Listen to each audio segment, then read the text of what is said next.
పార్టీలన్నింటినీ జ్ఞాపకం చేసుకుని జవహర్లాల్ నెహ్రూ గారు ఒక మాట అనేవాడు. అభిలే ఇక నువ్వే మాట్లాడు. జవహర్లాల్ నెహ్రూ గారు ఒక మాట అనేవాడు, క్రైస్తవులు నిద్రపోతున్న సింహాలు, వారిని అలాగే పడుకోనివ్వండి.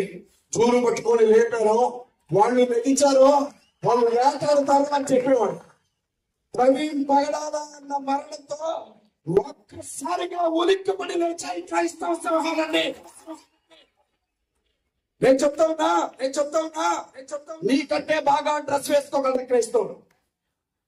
మీరు అంటరాని వాళ్ళు ఎవరిని అంటున్నారో మీకంటే ఎక్కువగా ఆంగ్ల భాషను మాట్లాడగలరు, మీకంటే ఎక్కువగా స్పష్టమైన భాష వినిపించగలరు, మీకంటే భాషగా ఉండగలరు, మీకంటే అద్భుతంగా జీవించగలరు. కానీ యేసుక్రీస్తు ప్రభువు నేర్పిన ప్రేమను బట్టి అంతా ఆయన చూసుకుంటాడు అని ఆగాం. ఇవాళ మా గొంతును నరికారు కాబట్టి ఇంకా ఏ గొంతు దానికి వ్యతిరేకంగా వచ్చినా సమాధానం చెప్పకుండా మాత్రం వదిలిపెట్టాం. సిద్ధంగా ఉన్నా. ఏ పార్టీ వాడు వస్తాడో, ఏ రాజకీయ పార్టీ వాడు వస్తాడో, ఎవరి నుంచి ఓటు అడుగుతాడో చూస్తాను. ఏంటంటే 8,000 మందికి పాస్టర్ల గౌరవ వేతనం ఎంతమందికి పడ్డదండి?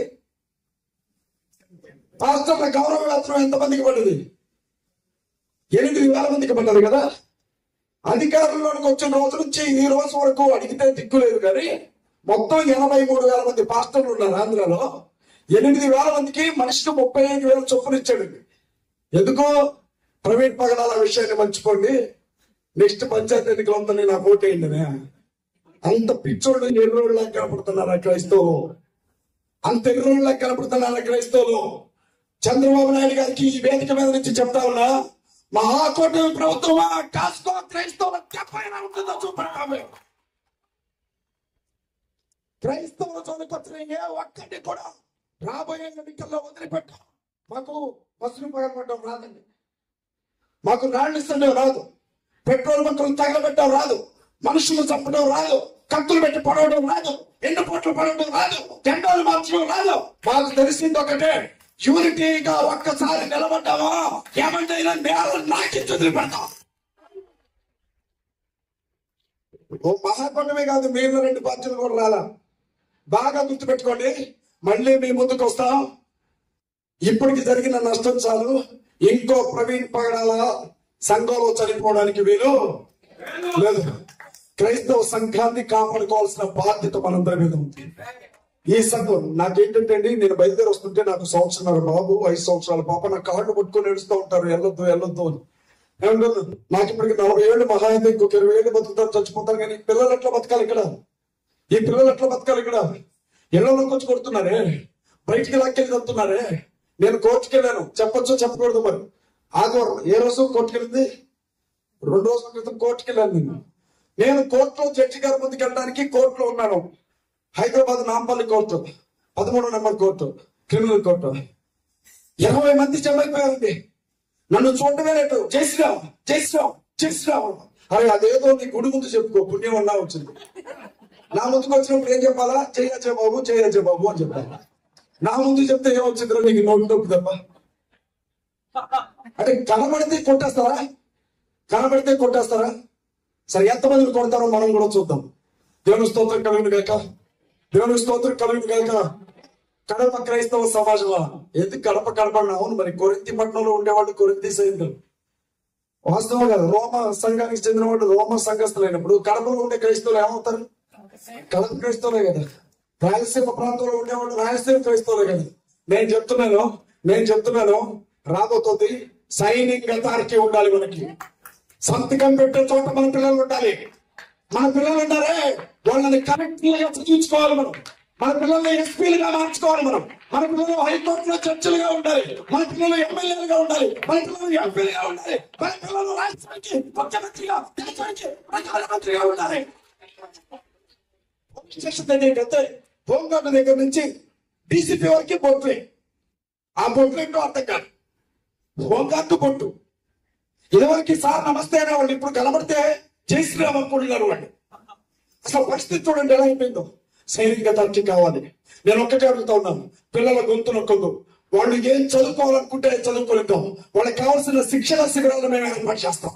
పిల్లలకి ఐపీఎస్ శిబిరాలు కావాలా, లేకపోతే ఐపీఎస్ శిక్షణ శిబిరాలు కావాలా, రాజకీయ శిక్షణ శిబిరాలు కావాలా? క్రైస్తవ పిల్లలు సింహాలాగే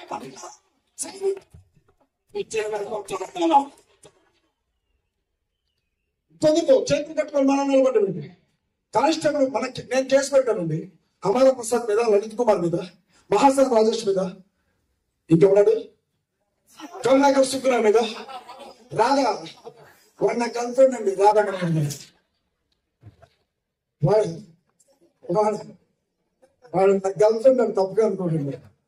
నా పేరు చెప్పకపోతే నిద్రపడ్డదానికి నేను ఏమన్నానంటే, నా గుండు కొట్టారు, నీ విద్యులు అధికారం చూసుకోవాలని చెప్పి ఆ పిల్లకి ఏదైనా ఫిషర్గా ముందుకేసుకుని తిరుగుతాను.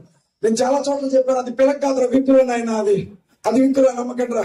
నేను మంచిగుండు రాధా అని అంటే నా మాటలు నా ఇంట్లో చెల్లగొట్టారండి. రాధామనోహర్ బయటకు వెళ్ళిపోయి, రాధామనోహర్ నన్ను వదిలిపెట్టి, నా ప్రేమ వదిలిపెట్టి బయట గాలి తిరిగి తిరుగుతుంది.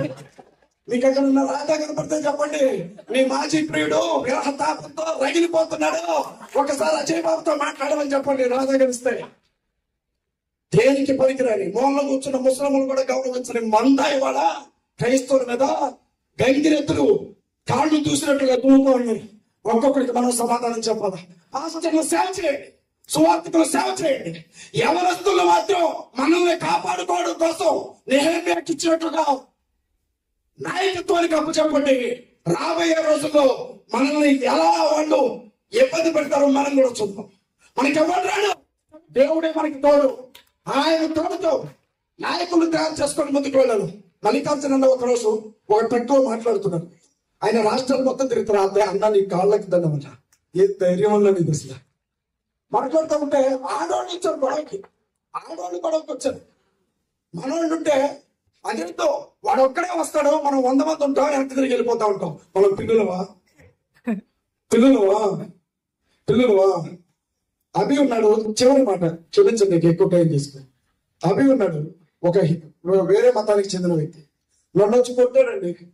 ఏసయ్యా, అభి నన్ను తిరిగి కొట్టాడు, అభిని క్షమించు అని చెప్పాలి. అంతే కదా.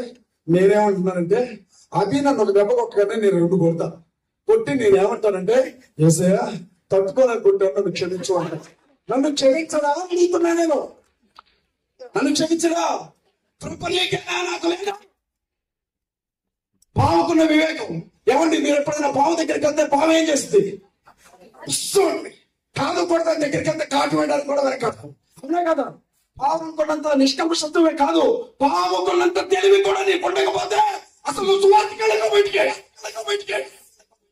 ఎవరైనా నీలో క్రైస్తవులు పరువు తీయడానికి వెళ్తున్నావా బయటికి? వాడు ఏమంటారు, గ్లాసులు పట్టుకొని గిన్నె పట్టుకొని కొట్టుకుంటూ వచ్చేస్తున్నాడు. పాములాగా భయపెట్టండి. దేవుని స్తోత్రం కలుగును గాక.